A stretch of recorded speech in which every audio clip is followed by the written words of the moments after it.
Ladies and gentlemen, it's me again. I'm going to give you another quiz about the Canadarm. No, I'm not. the Canadarm is going to be a guest on Saturday Night Live this weekend. No, just kidding.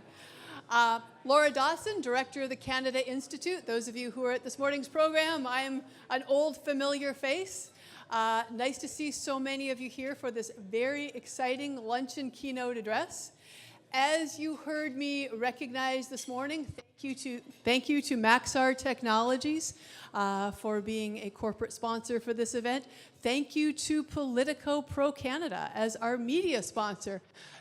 Everybody in the room knows, because as Jane says, we have the smartest audiences in Washington. So everybody in the room knows that Politico is launching a special, specific, dedicated, amazing Canada product.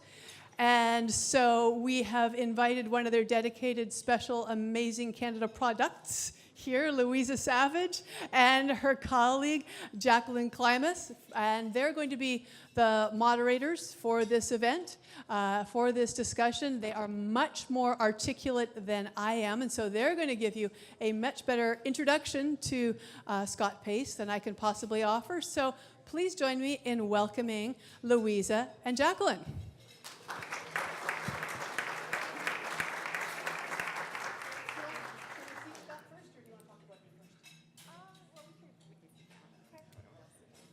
All right, clap a little more because Dr. Scott Pace will be joining them as well.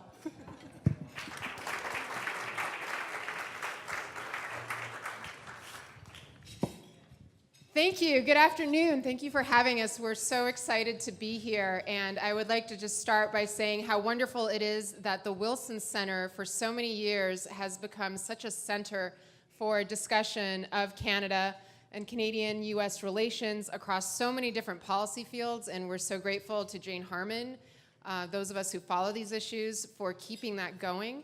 And we're particularly happy to have Laura Dawson here and her incredible thought leadership across so many Canada-U.S. topics. And I've known Laura for many, many years, and she's always been a go-to person when you need to understand something on Canada-U.S. You call Laura. So we're just thrilled that she's here in DC now. We used to know her when she was in Canada, and they're really, as you can see, just the premier place for the Canada-U.S. conversation. So we're really proud to be partnering with you today.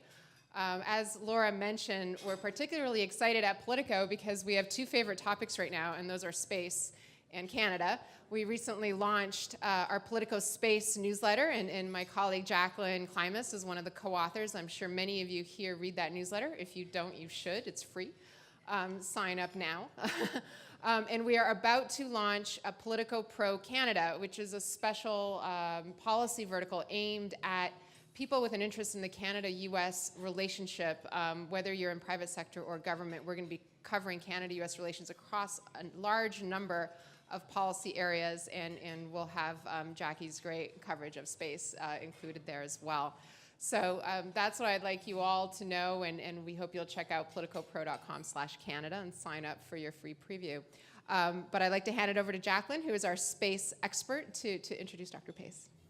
Yes, we are very happy to be joined today by Dr. Scott Pace, the Executive Secretary of the National Space Council.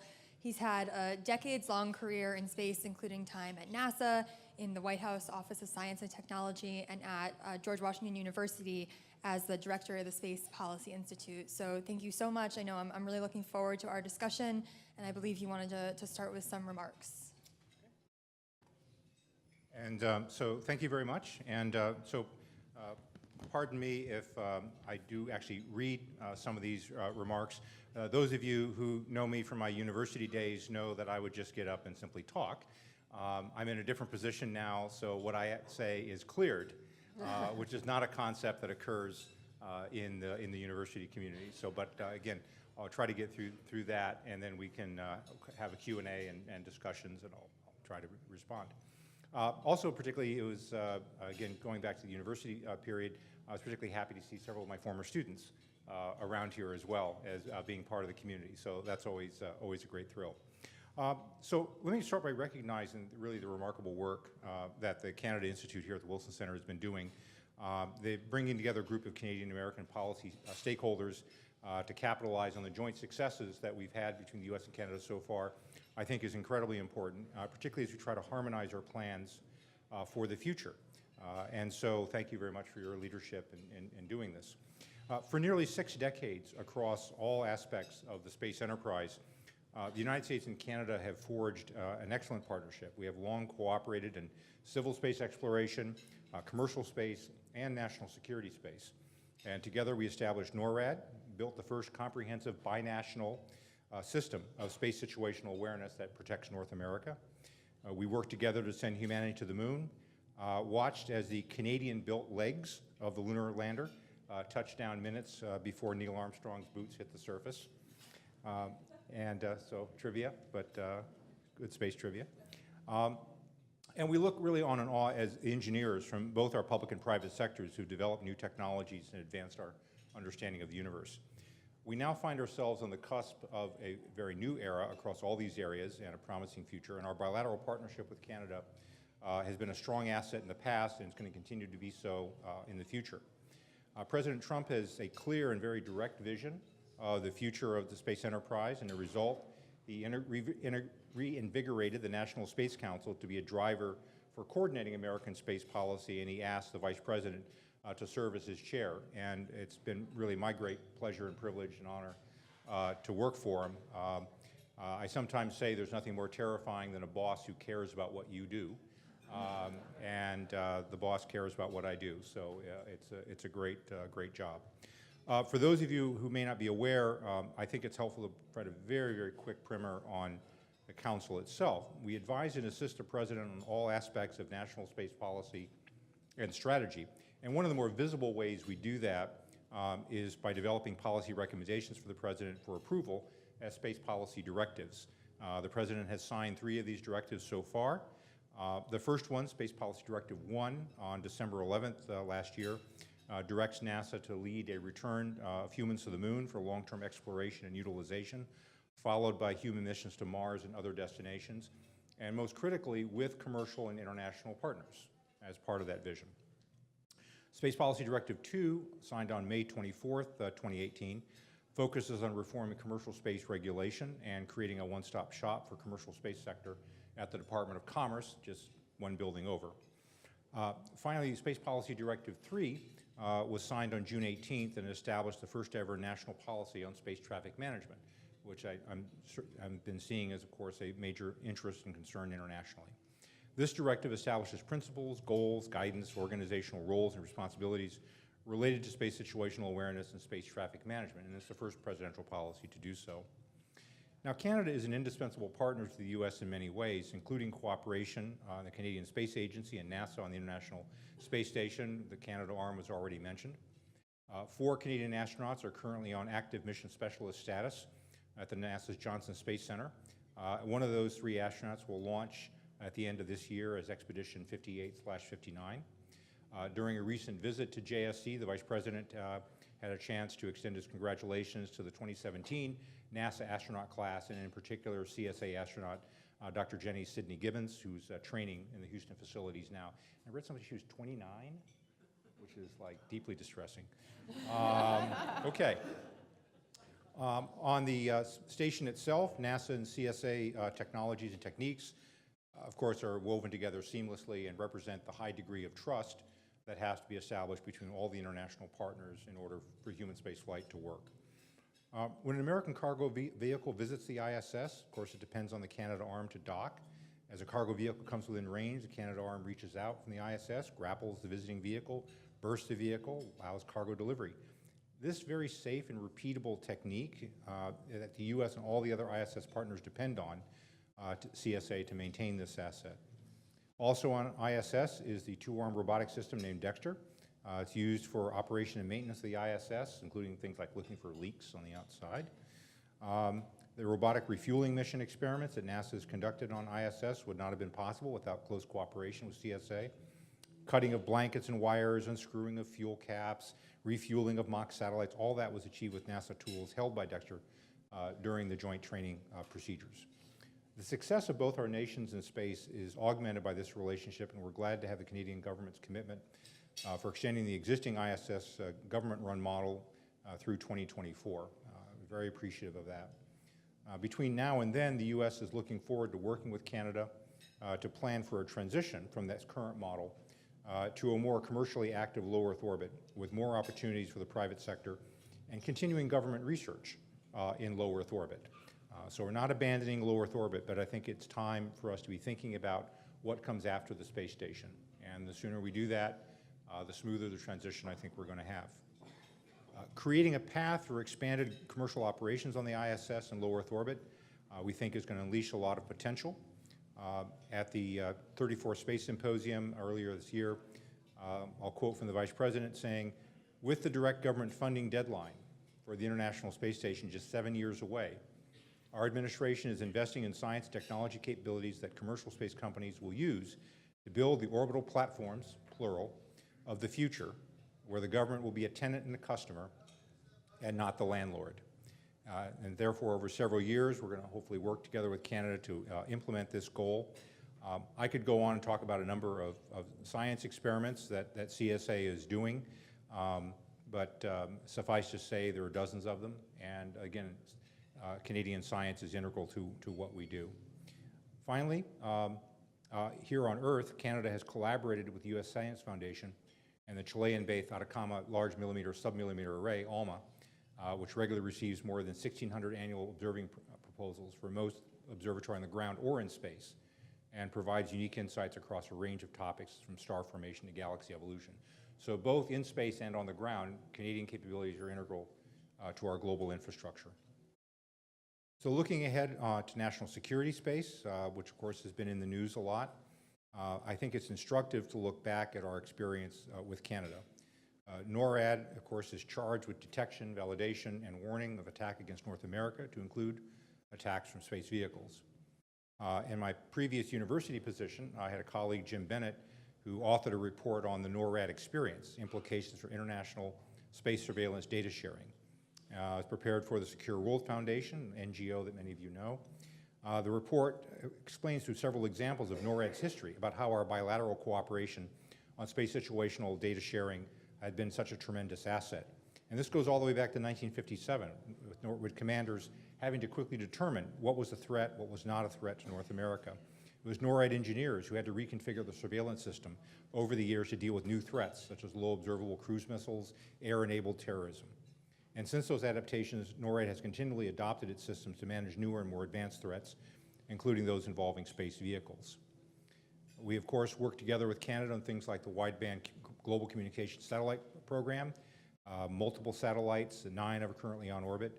Canadian Armed Forces have long been sending people to Air Force space units.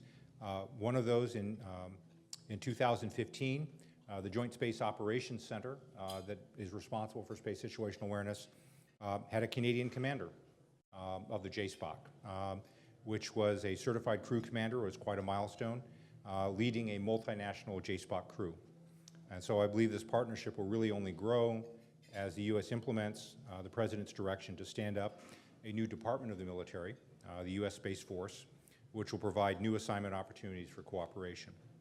So across the range of the space enterprise, Canada has been integral to success in space, and we stand ready to expand our partnership with Canada for exploration and science and security. Thank you very much for having this event today, and I look forward to answering your questions.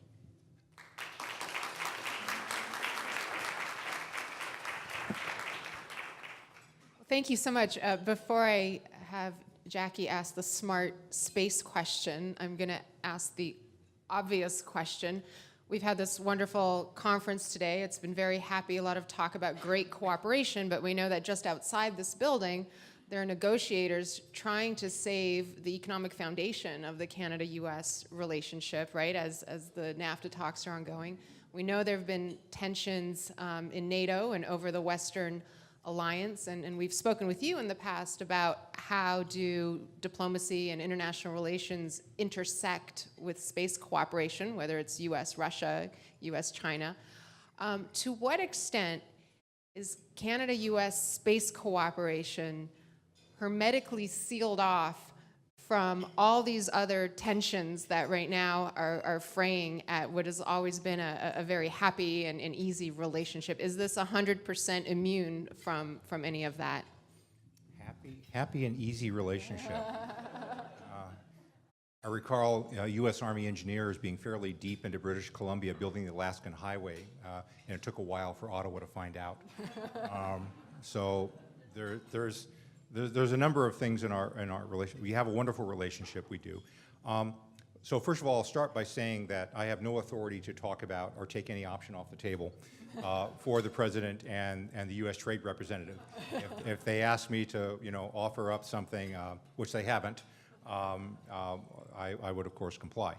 But I think if we look at the history of, again, how space and actually security and trade have developed, the creation of NORAD and the creation of the Early Distant Early Warning Line in Canada to detect Soviet bombers coming over the pole required levels of electronics and capabilities that Canada actually couldn't build at that time.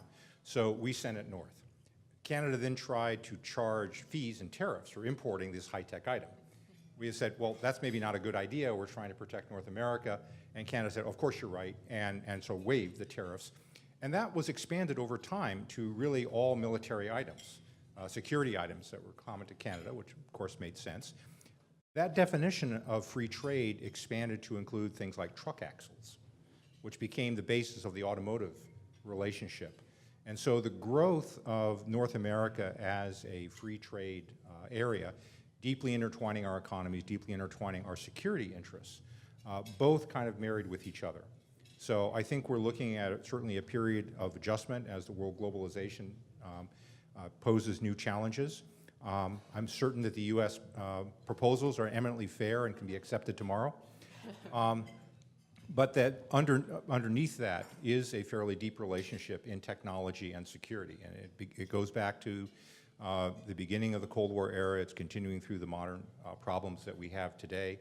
And I think as we look at what we've done on the space station and other efforts, we've kept a firm eye on where our mutual interests are and where we're mutually reliant on each other. And we don't do things that are that harm that mutual interest. So I think that space is rather special. Again, I would never take anything off the table for other trade discussions, but I think that the importance of space and our mutual interest there is right now undisturbed. Undisturbed. Okay. So now I have to ask the obvious space question. Space Force has been in all the headlines lately.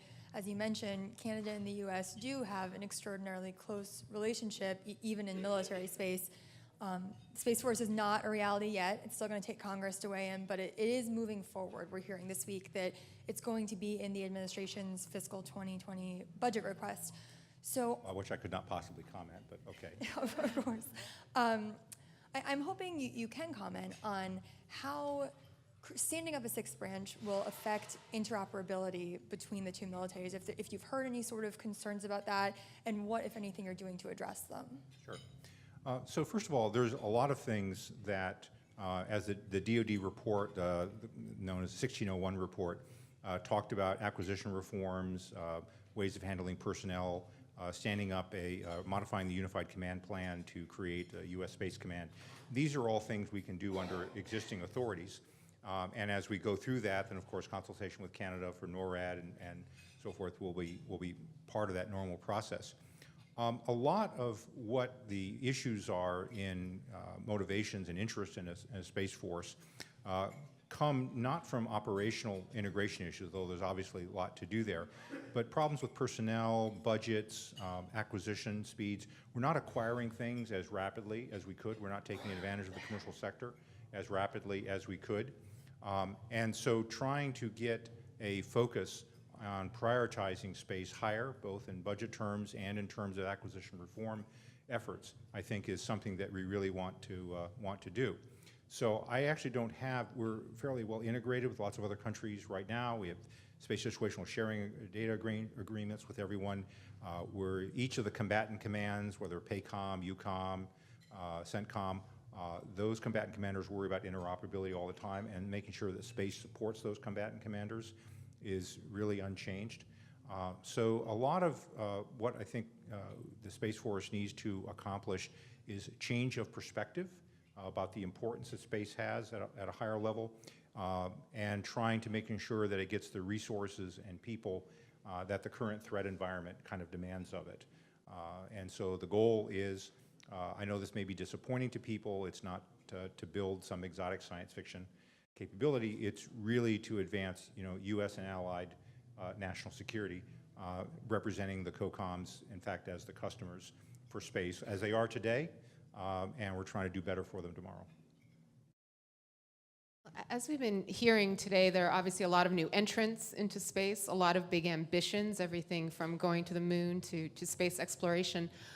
Where do you see, given the huge amounts of money necessary and the timelines, where can Canada make the biggest impact? Is it in robotics? Is it in AI? Is it a specific project, number one? And number two, where do you see the biggest obstacle to cooperation with Canada? I think one of the things that, that Canada has to think about is sort of this balance of autonomy and commerce. That is, if you look across the things that actually make money, they're in things that are primarily services, IT services. So Luxembourg, for example, is a space player because of SES location, and they do well, and they're in services. They don't have their own launch system. They don't have, separate program. Although I hear tell they're going to build a space agency. But if you then go more and more toward then manufacturing and launch, these things cost a lot of money. They actually don't return a lot, but they're actually very important for the larger economy. So the question for Canada is where does it want to position itself, both economically and from a security standpoint, and where does it want to maybe carve out maybe a niche capability that it can use to leverage and trade for other things. So you see other countries like Australia, for example, making similar kinds of calculations. Where is going to be the comparative advantage?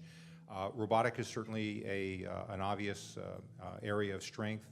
AI, data management, managing large amounts of data, which of course is a money-making issue. I think the biggest area for difficulty for Canada, of course, is a relatively small domestic market. So if Canada is going to expand, it needs to have a larger addressable market. And for that, some of the progress that U.S. and Canada and UK and Australia have made in expanding defense cooperation across many of our aerospace and military fields is something we should be looking at to expand the addressable market that they can get into. And of course, the question will obviously be, how does that advantage us? Why should we, go along with that? And I think that's where we're looking for a dialogue with Canada as to where they want to maybe create a comparative advantage for themselves, where we go, like we don't think about building a space station without, we got to have a Canadian arm. Okay? So what are the other things and capabilities where we go, we need some Canadians for that as a necessary part of any endeavor. So as we plan toward the next phase of moving beyond low Earth orbit and returning to the moon and exploring more deeper, we obviously want Canada to be part of that exploration. And then part of that discussion is, what parts does Canada feel it wants to maybe either build on its past success or do something new? So communications, navigation, landers, propellant storage, there's tons and tons of different things. And so I think NASA and others would be interested in, where does Canada sort of think it wants to go? And then we find, all right, where in the architecture makes the best fit, which then argues for a larger community of free trade in space and aerospace items. So you don't have a preset wish list, like we'd love it if the Canadians did X? No, and in fact, actually, the nature of international cooperation today has evolved. The Apollo program was very much a U.S. Only effort, although we imported some Germans and Canadians and Brits to help out. And there's a reason why there's a nice English community in Los Angeles, because it's still. But it was an American-driven entity. There's no mistake about that. When you look at then the space shuttle program, it was an American idea, but with some European parts, like the arm, the laboratory module. When you look at space station, it started off the same way, but it became a more international enterprise, particularly with the involvement of Russia, so that it's really truly a partnership. It's not an American-only thing. It is truly a partnership. So now when we're looking at exploration, we're going further, and we're saying we want the international partners in at the beginning, defining what it is. So it's not, we're going to define X and what part can we give you. It's more like, we want you as part of that architectural definition, particularly as we transition off the partnership we're in space station, to expand it both in LEO and out to the moon, and expand our security relationships. We want Canada as part of that dialogue, rather than saying, here, build this. So we've heard a lot today about the programs where Canada has worked with the U.S. so far: the International Space Station, the James Webb Space Telescope, the shuttle program. But looking in the future, there's the rise of this whole commercial space industry that is likely going to change that paradigm and force government agencies to work with private companies. So I'm wondering how the change in the space industry is impacting international cooperation, and how you can better leverage what the commercial sector is doing. Sure. So I think it goes back to what's the policy purpose for the agency. I mean, the policy purpose for NASA is to create public goods. Policy purpose for DoD space, of course, is to enhance security. Now other countries will maybe look at their space agencies and say, well, their job is to grow the economy, do something. Okay, we look on NASA and DoD as providing public goods. We look at the Commerce Department. We look at regulatory reform and other things to grow the economy for space and other areas. So I think from our perspective, we say, here are these public goods we want to accomplish, say exploration science. Using the private sector, partnering with the private sector, is a way to get more bang for our buck, to be more efficient, to be faster, to shift activities, from what the government may have traditionally had to do to, hey, somebody else can do that better. Let's put that out there. The government should be doing those things that make no economic sense. Okay, because if it made economic sense, you would want the private sector to be driving that. We should be doing those things that are unique and no one else can do. And as the private sector develops, the opportunities become bigger and bigger to push more opportunities. So commercial cargo delivery services, of course, commercial crew delivery services, buying commercial services over satellite systems. Of course, the entire growth of the GPS industry, the ground segment, is all driven by commercial companies. You're not building government receivers. The government's not doing that. Private sector is doing that. Remote sensing has gone that way.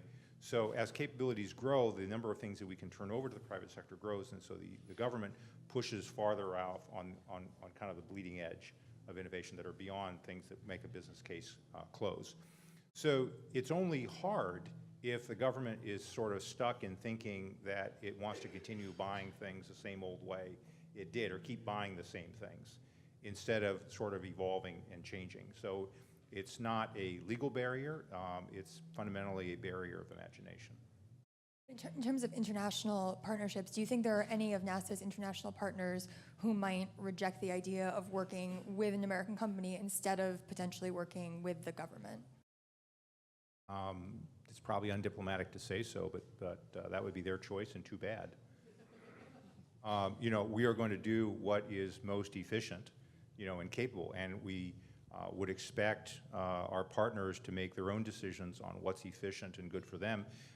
And so I know certainly in Europe, and certainly in Canada, certainly in Japan, that we're seeing a lot of interest in trying to grow, their own commercial sectors. The Japanese government, where I've spent some time with, is very, very concerned about both security and commerce, and is doing a lot to try to grow entrepreneurial companies in Japan. Certainly, I know Europe has been looking very strongly at that, and these debates have been also going on in Canada. So the question is, what's the relationship between the government and industry, and what can the government do to make it easier? I think in the case of Canada, getting a larger addressable market is probably the first challenge. I think for the United States, which has a large domestic market, our primary challenge is making sure that our regulatory system keeps up with the rapid pace of change. In many, many of our areas, which is why the President issued Space Policy Directive 2, talking about regulatory reform and launch and remote sensing and communications. We have regulatory structures that are fairly mature, maybe compared to other countries in the world, but in many cases woefully out of date. So our biggest barrier, I think, is getting out of our own way. I think the biggest barrier for other countries is thinking through what sort of alliances and niches do they want to be in to grow the addressable market they can move into, and then make sure the regulations keep up. Well, speaking of the government role, we heard this morning that the U.S. does not want to be the policeman of space, but we've also heard about a lot of challenges, space debris. We've heard about people wanting to mine asteroids and who has the property rights to do these various things. Can you talk a little bit about this administration's vision for space, governance for space diplomacy. Canada has always been into multilateral institutions, but space is kind of a Wild West.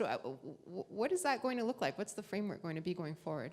Well, even in the Wild West, you did have cavalry, and you had land surveyors and other things. So, you know. First of all, I think actually the U.S. and Canada have been working, I think, very well together, both in recent years and during really the last decade on multilateral. So the United States and Canada have been close partners at the UN Committee on Peaceful Uses of Outer Space.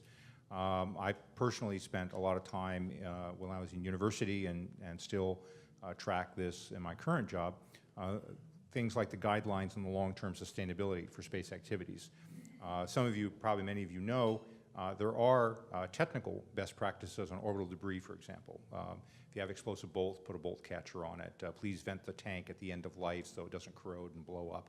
You know, please put away things you're playing with before you play with something new. You know, deorbit the object, and so on.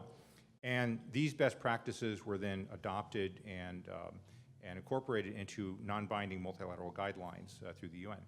We then looked at pushing beyond that into other ways of handling new regulations and in handling new space activities.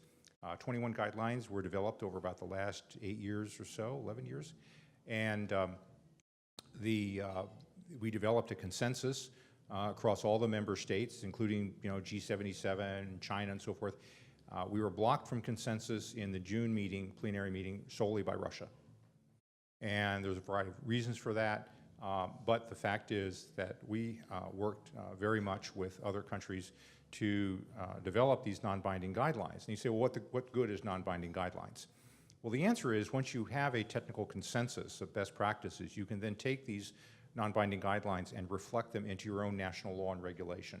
Just as we have taken orbital debris mitigation guidelines that were developed internationally, and we reflect them in FCC licensing rules, we have them reflected in launch rules and so forth. So as other countries develop their own regulatory practices, they naturally will look to what has the UN said about this that's been thrashed out, and they are able to then go and adopt bits and pieces. I find this to be a much more practical approach than trying to develop a binding transnational treaty object. One, because it's much faster. Two, the chances of negotiating an binding international treaty are zero. And so by having this, you wind up preserving flexibility and innovation in kind of bottom-up development. You have multilateral engagement and consultation through the UN process, but then you preserve final sovereignty with the nation state. And then when other people say, well, why don't we have this or that treaty or agreement, a first reaction is, well, what does your own domestic law look like? Usually there's silence. And you say, well, why don't you look at the non-binding guidelines that have already been developed multilaterally in this area? And I have to say that Canada and our European partners and Latin America and Asia have all, I think, been very, very good on this part. And we got very, very, very close in the last round. But as I said, one country objected. Great. I think I definitely want to ask you one more question, and I think we're going to head out to the audience. So everyone start thinking about what you want to grill Dr. Pace on. The National Space Council has been around for about a year. You've looked at deregulation. You've held a number of meetings. You've gotten the advisory board off and running. Can you talk a little bit about goals for the next year and things that you would like to see accomplish, going forward? Well, I think overall what we and this I know this may sound sort of obvious. We want to accomplish what the president and vice president's vision is, which is basically doing exploration, moving beyond low Earth orbit. We want to see a large and growing space economy, and we want to see strengthened national security. I mean, those three big areas. You can then break each of them down, into sub-pieces, like what does enhancing U.S. national security mean in terms of what does the Space Force look like and what else goes with it. You can look at the commercial community and talk about, regulatory reforms to, for example, attract companies to the U.S. In many cases, some of our regulations are structured in ways that encourage people to go overseas. Well, we want them domiciled here. We would like jobs to be here. We want to see the global economy, our role in space grow. And in exploration, we're looking at the transition with the space station which one can make arguments, and certainly the Congress is in this argument about whether it should end in, how the transition should happen in 2024 or 2030 or whatever. But by the timelines of space projects, you can see the end from here. Space project takes such a long time to do that if you're not planning right now what to do next, what you're really planning to do is going out of business. We are not planning on going out of business. We plan on being in low Earth orbit. We plan on having Americans in business in low Earth orbit for a long time. We plan on having platforms, plural, in orbit. But we want the government's emphasis to be in exploration. So transitioning the space station, growing the economy, establishing the Space Force, and deregulatory reform, none of which are done, by the way, I think will give us plenty of work for the next year. After that, who knows? But.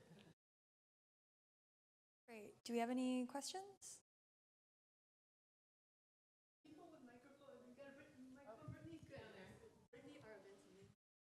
Henry Hecker, retired government. I wondered, we've had another warm summer, and do you have any comments on the positive side, such as navigation of the Northwest Passage or the rest of the Arctic by larger ships? And on the negative side, the danger of rising sea level and less ice to begin with in the Arctic, and any other ramifications that might come from the rising sea and anything connected to that issue? Short answer is no. But the guy that I think is actually better qualified to that is going to be our new science advisor, Kelvin Drogemeyer. He had his hearing and he got voted out of committee, but the full Senate hasn't voted on him. So I had the privilege of working with him for his confirmation. And University of Oklahoma, so another fellow useless academic, but is a terrific climatologist and particularly a specialist in extreme weather. And a lot of some of the discussions he's had is producing better resilience to extreme weather. Of course, Oklahoma has its sort of share.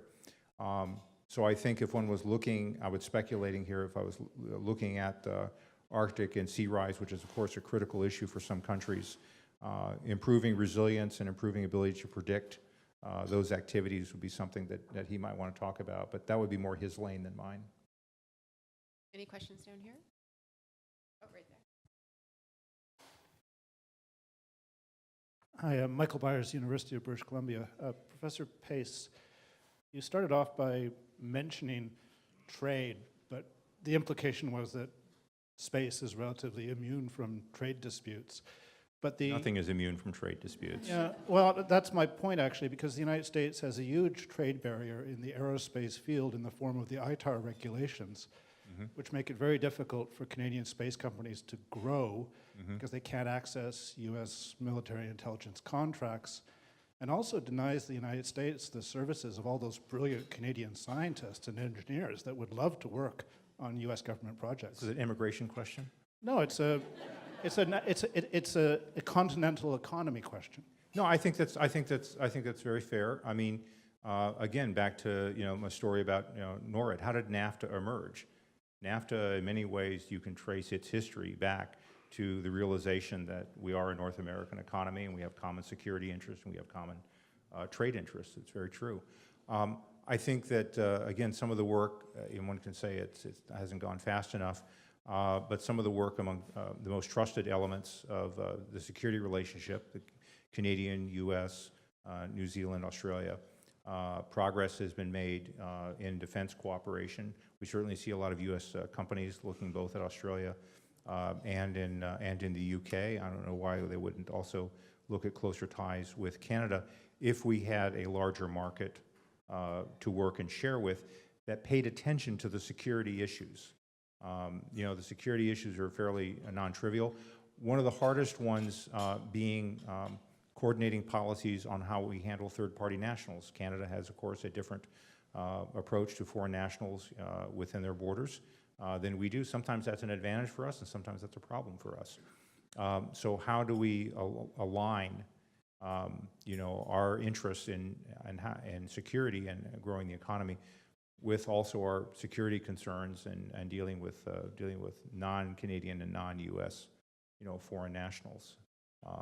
So I don't have an answer for that, but I do think the forces toward greater security and economic sharing are fairly inexorable. The question is, how do we manage the transition, and can we do it faster?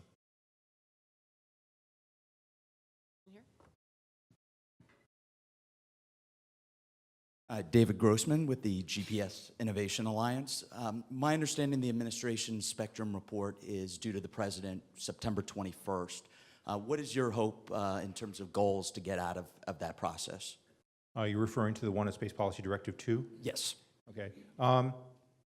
There's a draft, and as a recovering professor, I'm not happy with the first draft. So they're going to do it more. There's a number of things, hope to see, as you might imagine.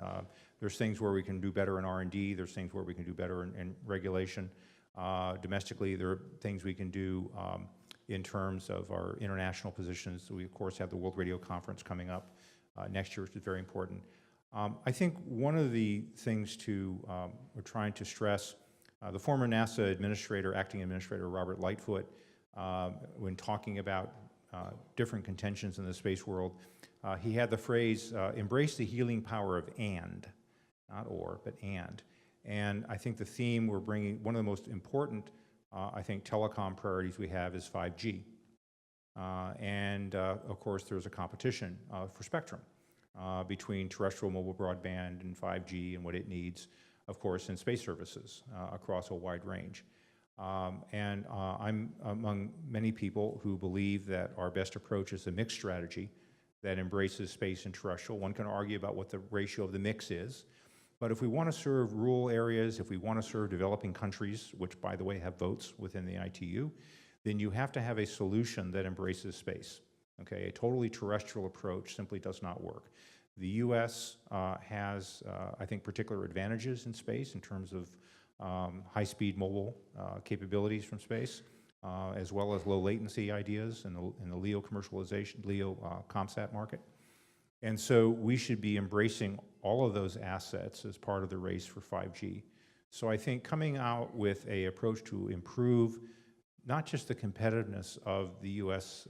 satellite services community and space services community, but really of U.S. IT in general, that has a mixed approach, which I think will be beneficial not only technically in the market, but I think internationally in terms of meeting the needs of developing countries. I would be remiss here if I didn't put a plug in for my friend Doreen Bogdan, who is the U.S. candidate for the ITU-D development sector. She's very knowledgeable on the needs of developing countries. It's unusual for someone from North America to stand for a position in the development sector. But we think she's rather uniquely qualified and is well known in the community, so we're pushing and campaigning for her. We've asked Canada for their support. We're asking other countries for their support. We're asking industry to help with this, not only because we think it's good for developing countries, but also because we think it's really best for really the larger sort of space community to bring its assets to bear to the needs of the developing world. And so that's why I come back to embrace the healing power of and in these 5G debates. If all we do is serve New York and Washington with terrestrial high-speed broadband, we will have missed the boat. We need to serve everyone. Side of the room? Any more questions? Oh, here's a question. Right there. Can I give you mine? Hi, Charity Whedon from Equinox. My question is about SPD3, the Space Policy Directive 3, and the establishment of a civil SSA capability. Where do you see allies and partners and the commercial industry being involved in that effort? Thank you. Actually, I see them hopefully contributing to the repository that the Commerce Department will be building. So we have the DoD sensors and so forth that are, quote, the authoritative, kind of restricted catalog, and they'll be deciding, what comes out, and we're going to be releasing more and more of that material. But I see the Commerce Department as being able to do something that DoD really can't do, or is difficult for it to do, which is to have international and commercial partnerships that bring data in. So you're seeing companies like ExoAnalytics or Leo Labs and others who, including space-based options, that provide new sources of data and sensors. And then it's a matter of how do you store that in the cloud, how do you do data analytics against it, and I see the international and commercial community, and especially the commercial community, being able to contribute to that repository. So over time, it becomes much more timely and much more available, and therefore we do better SSA. There is no way the Commerce Department is going to build up, you know, its alternate government-funded version of the JSPOC. Okay, this just cannot happen. Okay, so what we have to do is it has to leverage off of the international and commercial community. So the question for the international community is, what would they like their role to be in that? And we have SSA sharing agreements, as you know, with many countries around the world. Nobody really comes to the level of the U.S. and Canada, which have, you know, as you well know, from Norad, nothing quite as close transparent as NORAD. But we have these arrangements with countries all over the world, and in some cases it's really a one-way flow. You know, we're providing the data and we're not really getting a lot of backflow. But for other countries, particularly Europe, maybe Canada building on its own, Japan, there's interest in contributing, you know, more data and being a stronger part of that repository. Maybe they want to do that with commercial partnerships in their own countries. Some of the skill sets required are not really that exotic. I mean, it's really just managing large amounts of data. So giant data cubes with terabytes of data coming in, well, that's a data management problem. So if you're in the IT business or want to be competitive in the IT business, you could, in theory, you know, be a contributor in this. Over here. Last call for questions. All right, I have one last question. I don't know if Canada is probably the only country whose Governor General has been to space. Julie Payette is a former astronaut, and I had the incredible thrill of covering her launch at Cape Canaveral back in 1998. So I'm just wondering, do you ever talk to her? Does she play any role in Canada-U.S. space relations to have the person who gets to decide whether or not we have another election in Canada coming up, having been a former astronaut? I don't think she needs electoral advice from me. I don't think I'm terribly useful. So I've met her, but you know, no, that runs in a different diplomatic channel. I see the local embassy people a lot. I see the Canadian Space Agency folks a lot, fairly familiar. But she'd be at my boss's level, not me. All right, well, we thank you so much for your time and your insights, and thank you to Laura and the Wilson Center for having us here. It's been a great conversation. Thank you, my pleasure.